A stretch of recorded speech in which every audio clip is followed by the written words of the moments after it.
At 8:17 a.m. on November 7, 1944, Sergeant Frank Kilmer of the U.S. 28th Infantry Division was not thinking about victory, strategy, or the high ideals of democracy. He was thinking only of 40 yards of thick, iron-red mud, the frozen grip of his hands on wet walnut stock, and the mechanical reliability of 16 pounds of steel resting against his shoulder. Kilmer was entrenched in a shallow, hastily dug foxhole near the heavily contested German logging trail outside Wassenach, deep inside the Hürtgen Forest. The morning air was a suffocating mix of damp earth, cordite smoke, and the metallic tang of fresh blood. The forest itself had become a landscape of splintered trunks and churned clay, a place where visibility rarely exceeded 50 yards, and the ground soaked up men and machines alike. The attack had begun at dawn. A vicious German counter-thrust, trying to reclaim ground, lost only 48 hours earlier. The air was filled with the rhythmic crack of Mausers and the deeper, guttural thud of mortar impacting the saturated soil. Kilmer had seen 3 men in his squad swallowed by the relentless artillery and the treacherous mud in the last 10 minutes. He needed to move, but movement meant standing up into the crosshairs of an MG-42 team positioned precisely 40 yards due east. He heard the distinct clack-clack-clack of an advancing German patrol trying to flank their position through a ravine 15 feet below. Kilmer knew he had perhaps 90 seconds before they crested the lip of the depression. He lifted his M1 Garand, the rifle that was the lifeblood of the American infantryman, and pushed the muddy muzzle through the thin screen of pine boughs he'd rigged. The M1 Garand was, in many ways, a miraculous piece of engineering, a semi-automatic behemoth that delivered 8 rounds of heavy .3006 ammunition with unmatched precision. But the Hürtgen Forest was the graveyard of engineering perfection. The conditions here, the 3 inches of clinging, freezing mud, the fine pine dust, the ceaseless drizzle, were the perfect recipe for mechanical failure. Ordnance manuals warned explicitly that if the gas system, which powered the critical operating rod, op-rod, became fouled with grit, the rifle would fail to cycle the next round. It would become a very heavy, single-shot club. Kilmer's rifle was slick with grime. Water dripped from the barrel shroud. The action should have been sluggish, gummed up, waiting to fail at the most critical moment. He aimed, exhaled, and squeezed the trigger. Kaput. The first round found its mark. But before the echo of the shot could dissipate into the fog, the M1 did what it was supposed to do, defying all probability and historical evidence. The op-rod flew back, smoothly ejecting the spent shell with force, and slammed home, chambering the next round. It cycled perfectly. It fed. It locked. He fired a second time, and a third. The metallic ping of the empty M-block clip ejecting after the 8th shot was perhaps the only sound in the war more satisfying than a successful ambush. The Garand had functioned flawlessly. 8 rounds delivered in less than 5 seconds, silencing the threat in the ravine. The other G is in the 28th, called Kilmer's weapon, the Mud Monster. Ordnance officers called it non-standard, which, in the language of the U.S. Army, was a death sentence for any piece of equipment. Sergeant Frank Kilmer had not started the war as a line infantryman. He was, by trade and temperament, a mechanic, a grease monkey from Detroit, who could diagnose an engine failure by the sound of its piston slap. When he was conscripted, the Army tried to fit him into the rigid mold of the engineer corps, but Kilmer had an independent streak. He saw the Army's doctrine, the official manuals, the pristine parts, the by-the-book maintenance, not as law, but as a suggestion. The 28th Infantry Division was nicknamed the Bloody Bucket for the red keystone patch on their shoulder, and by the winter of 1944, the nickname carried a grim double meaning. They had endured brutal fighting in France, and now faced the unforgiving attrition of Hürtgen. They were the perfect unit for Kilmer's brand of survival engineering, a unit that needed solutions, not regulations. Kilmer's expertise lay in improvisation, In taking a piece of equipment designed for a temperate climate and a clean environment, and forcing it to work in the hellish conditions of a European winter battle, he knew the Garand's weakness intimately. The critical failure point was often the friction and tolerance between the piston cup attached to the op rod and the gas cylinder at the muzzle.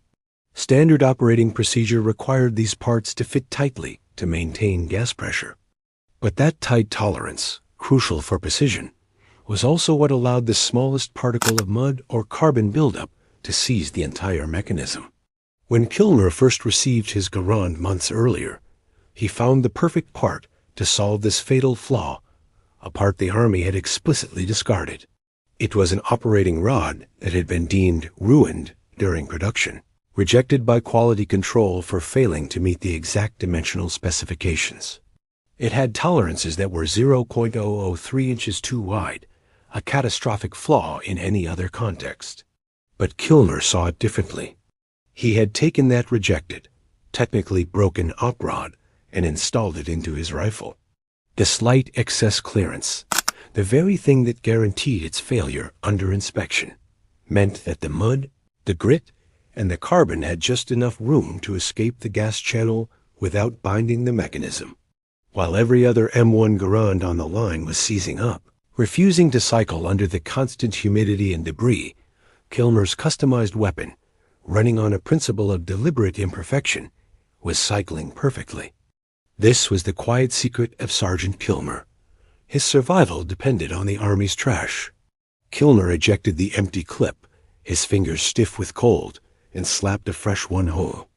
The MG-42 team, 40 yards away, had noticed the silence in the ravine. Now they shifted their fire, tearing apart the trees directly overhead. Kilmer braced, knowing his small act of improvised genius had bought him a few precious seconds, but the real test was only beginning. He was now alone, deep inside the German perimeter, holding the only weapon in the 28th Division that thrived on the filth of the Hürtgen Forest. At 8:20 a.m., the metallic sleet of the MG-42 rounds ripped through the thin pine canopy above Sergeant Kilmer, showering him with wood splinters and cold debris. The sound was terrifyingly different from American fire. A high-pitched, insistent tear, tearing open the world like a strip of cheap canvas. The bullets impacted the dirt 3 feet in front of his position, kicking up plumes of red clay. Kilmer knew the drill. The standard response to an MG-42 team 40 yards away was suppression and flanking. But his flanking element was gone, reduced to 3 silhouettes sinking into the mud 20 yards to his left.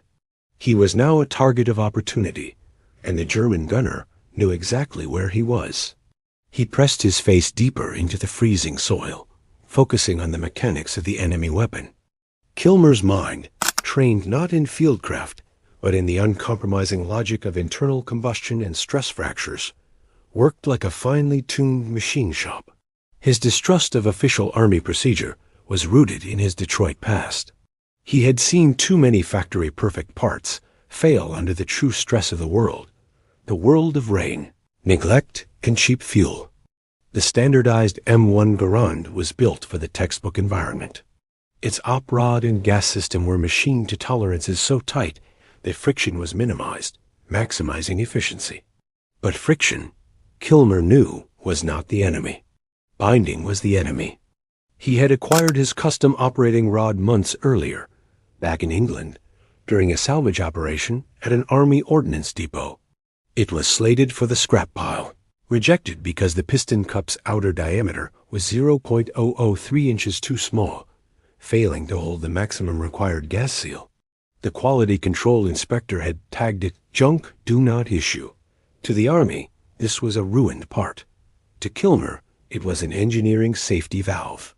The slightly looser fit meant a tiny loss of muzzle velocity, maybe a negligible 5 feet per second, but it gained something invaluable: space. That infinitesimal gap of 0.003 inches was just enough tolerance to allow the corrosive grit and watery mud of the Hürtgen to be violently expelled through the cycling process, rather than locking the piston within the gas cylinder. while his comrades spent hours cleaning their rifles, meticulously scraping carbon and running oiled patches. Kilmer merely had to shake the excess mud off his stock. His weapon was designed to run dirty, to operate on the principle that if you couldn't keep the environment out, you had to build a system that could reject the environment. Kilmer had tried to explain this concept, that survival demanded adaptation outside the parameters of the manual, to his commanding officer, Captain Heller, a man who swore by the War Department Field Manual 23-5. Sergeant, Heller had said, reviewing Kilmer's rifle on a parade day, "This weapon looks filthy." "It's an insult to Army standards." "Sir, it's clean where it matters," Kilmer retorted, pointing to the ejection port. "The dirt in the gas system? That's just passing through." Heller had threatened him with disciplinary action. "If that weapon jams, Kilmer, you're on latrine duty for a month." Kilmer simply smiled. "It won't jam, Captain. I guarantee it." Now, deep in the Hürtgen, that guarantee was the only thing standing between him and oblivion. The MG-42 suddenly sputtered, the high-pitched shriek falling away into an echoing silence. The change, Kilmer realized, now or never.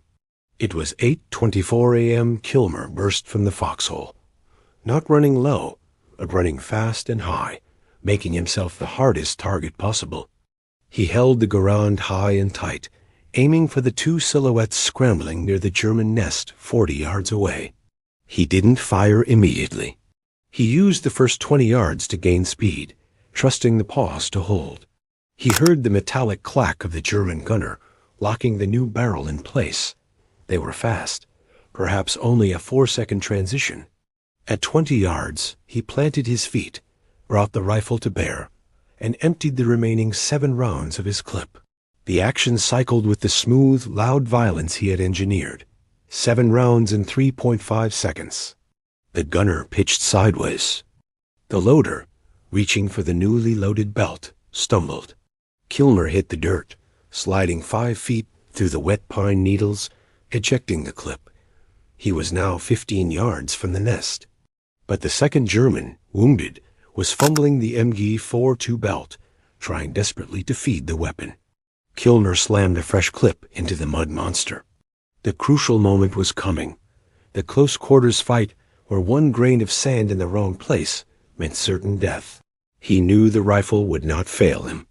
But he had not anticipated the third man, the unit commander, standing up suddenly from behind the breastwork, aiming a standard-issue P-38 pistol directly at Kilmer's chest. The P-38 pistol, a German sidearm with a reputation for reliable precision, appeared in the hand of the Oberleutnant like an executioner's punctuation mark. It was 8:25 a.m. Sergeant Kilmer, prone and only 15 yards away, was in the act of chambering the next round.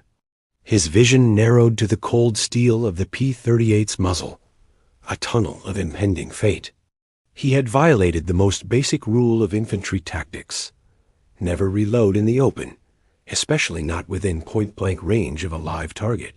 But he was fighting a 3-front war, against the enemy, against the terrain, and against the conventional mechanics of his own weapon. The Oberleutnant squeezed the trigger. The sound of the 9mm round firing was swallowed by the sudden, percussive roar of Kilmer's M1 Garand. Kilmer had finished the reload and fired an instant before the German officer. The .3006 round struck the Oberleutnant mid-chest. The German crumpled without a sound, his P-38 discharging harmlessly into the earth. Kilmer immediately rolled 4 feet to his left, avoiding the confused, sweeping fire of the wounded German loader, who was still grappling with the MG-42. The loader, blinded by panic and struggling with the jammed belt, ripped a ragged line of fire 10 feet wide across the abandoned German nest. The M1, meanwhile, had performed the impossible transition from empty chamber to fully loaded and fired, all within a compressed second of high stress. The mechanical movement necessary for that sequence, the clip seating, the bolt slamming forward, the primer igniting, is massive, complex, and highly prone to failure under load, especially when the soldier is diving and shaking the entire mechanism. Kilmer didn't attribute this speed to luck. He attributed it to the 0.003 of an inch of extra tolerance he had introduced into his rifle system.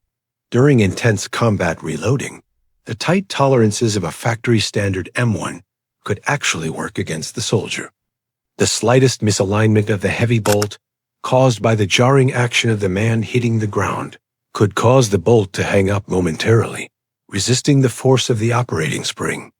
That tiny fraction of a second, the difference between the bolt closing at 0.05 seconds versus 0.15 seconds, was the gap between life and death. Kilmer, as intentionally flawed op-rod, provided just enough play in the receiver assembly that minor mechanical binding, due to bodily stress or exterior mud, was instantly self-clearing. The parts moved freely, even when violently misaligned by Kilmer's desperate dive. The rifle simply ran. He brought the sights back onto the struggling loader. One precise shot, and the Hürtgen was silent again, save for the distant, muffled exchange of machine gun fire further north. It was 8:26 a.m. Kilmer rose slowly, checking the perimeter. 3 Germans eliminated. 0 American casualties for the action. He had broken the spine of the local counterattack. His hands were trembling, not from fear, but from the raw cold and the sudden adrenaline dump. He walked over to the German position. He retrieved the MG-42's ammunition belt, a vital commodity, and confirmed the location of the German maps the Oberleutnant had been carrying. This was standard procedure, but the real prize was the technical intelligence he gained. He looked closely at the MG-42, still hot from the burst. It was meticulously maintained, its barrel newly swapped. The Germans were masters of logistics and engineering, but their engineering, like the American standard, relied on maximum efficiency through precision. Kilmer spat into the mud, a gesture of respect and disdain. Precision failed in the mud. Improvisation survived. He picked up his M1, wiped a thick smear of German blood and forest debris off the receiver with his sleeve, and checked the action. It was still gritty, still wet, still perfect. This philosophy that loose was fast, and that efficiency was a liability in the face of brutal entropy, had spread quietly through the ranks of the 28th. Other mechanics, the real independents and problem solvers, had begun trying to replicate Kilmer's trick. They experimented with filed-down gas ports, sanded operating rods, and even used salvaged parts from damaged rifles that had been officially classified as not within spec. The officers hated it. But the enlisted men, fighting daily against the relentless grime of the forest floor, understood that an imperfect rifle that fired was infinitely superior to a perfect rifle that jammed. They called the modifications Kilmerizing the Garand. Kilmer now had the maps. He had neutralized the major threat. But now he was faced with a tactical dilemma born entirely of his success. He was deep inside enemy territory, 300 yards ahead of the nearest American line, with critical intelligence. The direct route back was now under focused German artillery fire. He had 2 options. Option 1, wait in place, hunkered down, hoping the American attack would catch up to him. A safe but slow choice that risked the intelligence becoming stale or his position being overrun. Option 2, bypass the main battle line and attempt a difficult 1.5-mile cross-country detour through dense, uncharted woods, relying on his knowledge of engine maintenance of terrain, friction, and resistance to navigate back to the main unit by 10 o'clock a.m. The smart soldier would choose Option 1. The survival engineer, the mechanic who lived by speed, knew the right choice was the one that delivered the results fastest.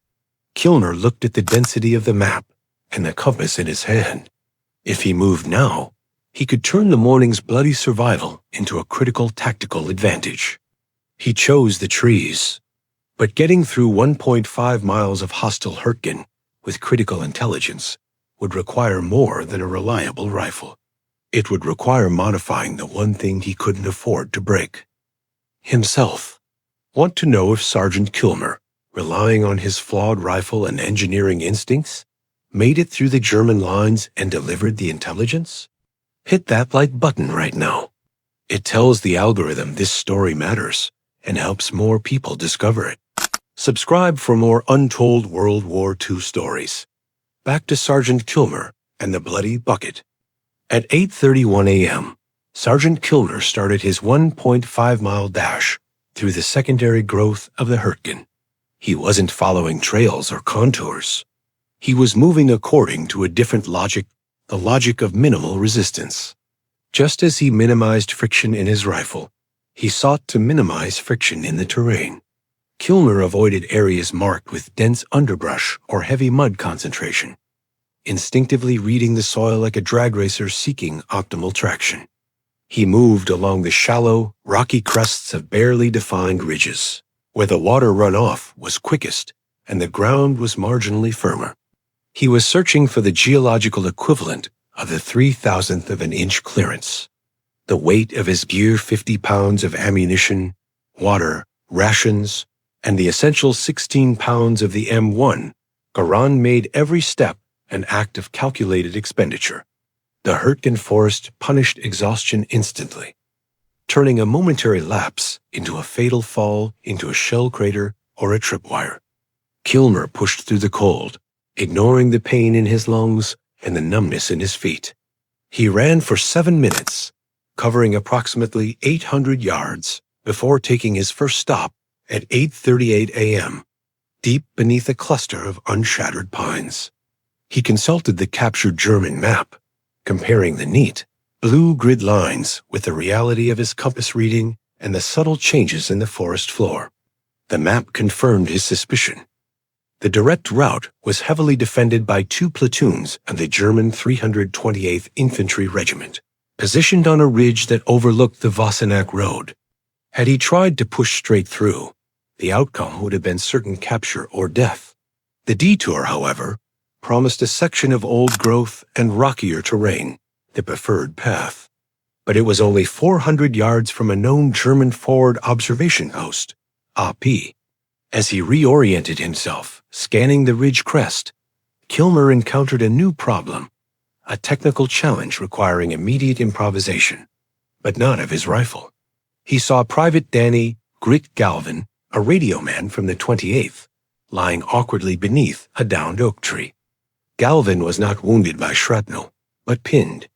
A German artillery shell had exploded nearby, bringing down the massive trunk, and a sharp, 3-foot-long limb had fallen across Galvin's leg, pinning his ankle firmly to the frozen ground. Galvin was pale, barely conscious, and his radio, the critical means of communicating the captured intelligence, was crushed beside him. Kilmer immediately checked the radio man. Galvin was alive, ankle clearly broken, but not bleeding profusely. The trunk weighed hundreds of pounds, and the pressure of the limb was excruciating. Kilmer had no jack, no leverage, and no time. It was 8:40 a.m. The German Apu was less than 2 minutes of vigorous walking away. If they were seen, both men were dead, and a valuable intelligence was lost. Kilmer assessed the situation using the same analytical rigor he applied to the M1's gas system: force, resistance, and application point. He needed to generate thousands of pounds of upward force instantly. His gaze fell on 2 objects: the thick, heavy leather belt Galvin wore, and the entrenching tool, a standard collapsible shovel strapped to Kilmer's pack. This was the core of survival engineering, the transformation of mundane objects into tools of specific, desperate utility. Kilmer quickly dug a small, shallow ditch immediately adjacent to Galvin's trapped ankle, deepening it slightly to provide space for the limb to move. Then, he grabbed the entrenching tool. The Army had designed the shovel primarily for digging, not prying or leverage. The handle was too short, the metal too soft. He remembered a trick he'd learned modifying truck spring systems back in Detroit. He unbuckled Galvin's thick leather belt, fed it tightly around the heavy section of the fallen limb nearest Galvin's leg, and looped the belt back onto itself, creating a massive tension strap. Next, he jammed the blade of the entrenching tool firmly into the ground, a foot away from the limb, positioning the reinforced handle end so it was directly under the belt loop. He had essentially constructed a primitive single fulcrum lever, but one where the handle of the tool was leveraged not against the soft wood, but against the unyielding strength of the leather. Kilmer positioned his body, planting his boots wide in the mud. He gripped the shovel handle with both hands, leveraging every pound of his weight and momentum into a single violent upward pull. This was not finesse. It was raw force, applied to the engineered weak point of the situation. The shovel handle groaned, the metal bending near the joint. It was on the verge of catastrophic failure, but the leather belt held. With a splintering noise and a deep thud of displaced wood, the main branch lifted just enough, maybe 4 inches, to free Galvin's leg from the pressure. Kilmer quickly dragged the unconscious radio man free of the trap. He then retrieved the German maps, shoving them inside his field jacket. It was 8:42 a.m. The entire rescue had taken less than 180 seconds. But the German OP was certainly closer now. He couldn't carry Galvin 1.5 miles through the forest. He had to make another brutal tactical decision. He placed Galvin behind the oak trunk, administering morphine and wrapping the broken ankle tightly. He left Galvin his last canteen and his own Kabar knife, whispering a promise he might not be able to keep. "Stay hidden, Grit. I'm going forward. I'll send them back for you by 10:30 a.m. If you hear anything before then, that isn't American. You use this." Kilmer's mission had changed. It was no longer about simple escape. It was about the rapid delivery of high-value information and the recovery of a comrade. He needed to accelerate, pushing the limits of human endurance and the reliability of his custom weapon, because the 1.5 miles now felt like 15, and the clock was ticking down to 10 o'clock a.m. The fate of the 28th Division in the Wassenaar sector might rest entirely on the reliability of one slightly loose operating rod. Sergeant Kilmer moved faster now, driven by the dual imperatives of the captured maps and the desperate hope of Private Galvin. He bypassed the main ridge at a dead sprint, utilizing the thickest part of the ancient forest, relying on the sound absorption of the massive trunks to shield his movement. His breathing was ragged, sounding unnaturally loud in the oppressive silence of the Hürtgen. He had 45 minutes to cover the remaining mile and reach the agreed-upon rendezvous point with the 2nd Battalion as advance reconnaissance team. At 9:15 a.m., he encountered the final, most complex obstacle: a small, deeply entrenched German patrol guarding a critical field communication line. Exactly the kind of line the captured maps detailed. There were 4 men, positioned in a tight semicircle, alert and scanning the woods. Kilmer was 50 yards away, concealed behind a cluster of massive granite boulders. He knew he couldn't sneak past. The patrol was too focused, the space too open. He had to eliminate them instantly and silently. He settled into a firing position, adjusting for the 50-yard distance. He loaded a fresh clip into the M1 Garand, knowing that the ping of the empty clip ejecting was his greatest tactical liability. He had to fire 8 rounds, kill 4 men, and transition to a fully loaded rifle before the Germans could react. All within the span of perhaps 3 seconds. Kilmer focused on the mechanics.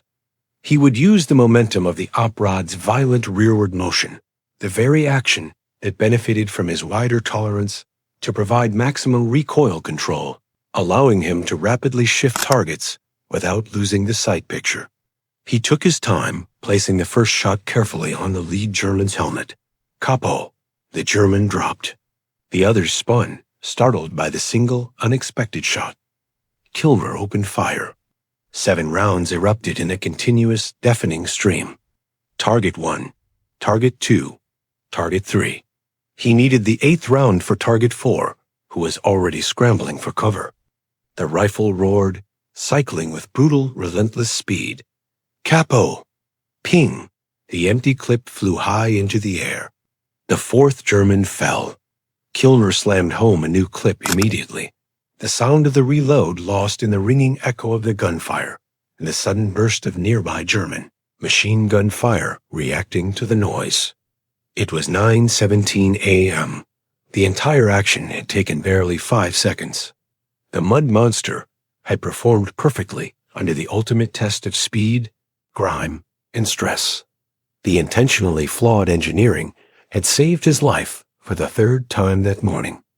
Kilmer sprinted over the patrol's position, confirming the kills and cutting the communications line. He ran the final stretch of the forest, emerging onto the ridgeline just as the American Reconnaissance Patrol moved into position. At 9:58 a.m., Sergeant Kilmer delivered the maps to Major Jenkins of the 2nd Battalion. The intelligence was current and critical, detailing the German positions and counterattack axis, allowing the 28th to adjust their lines and halt the planned German thrust. The information bought the 28th Division vital hours, stabilizing the collapsing front at Wassenach. Frank Kilmer immediately led a small detail back to the fallen oak, and by 10:45 a.m., Private Galvin was safely recovered and evacuated, his life saved by a shovel, a leather belt, and the improvisational genius of a Detroit mechanic. The Kilmerized Garand, the rifle with the rejected, non-standard operating rod, continued to serve Sergeant Kilmer through the entire grinding campaign of the Hürtgen Forest. His rifle never jammed. He proved a fundamental truth of survival engineering. Sometimes, the most reliable system is the one designed to forgive imperfection. The Army eventually discovered the pattern of Kilmerizing, weapons issuing stern warnings against unauthorized modifications. But the legend of the mud monster and the 3,000th of an inch that saved the day lived on in the stories of the Bloody Bucket. Sergeant Frank Kilmer survived the war, returning to Detroit to work in a garage, far from the bureaucracy that had deemed his greatest innovation junk. If this story moved you, don't just click away. Hit like, hit subscribe, and share it with someone who needs to hear it. Tell us in the comments where you're rewatching from, and whether anyone in your family served in World War II, especially in the relentless meat grinder of the Hürtgen Forest. You are part of the reason these men aren't erased from history. Sergeant Kilmer and the men of the 28th Division paid the price for freedom. All we're asked to do is remember, never forget.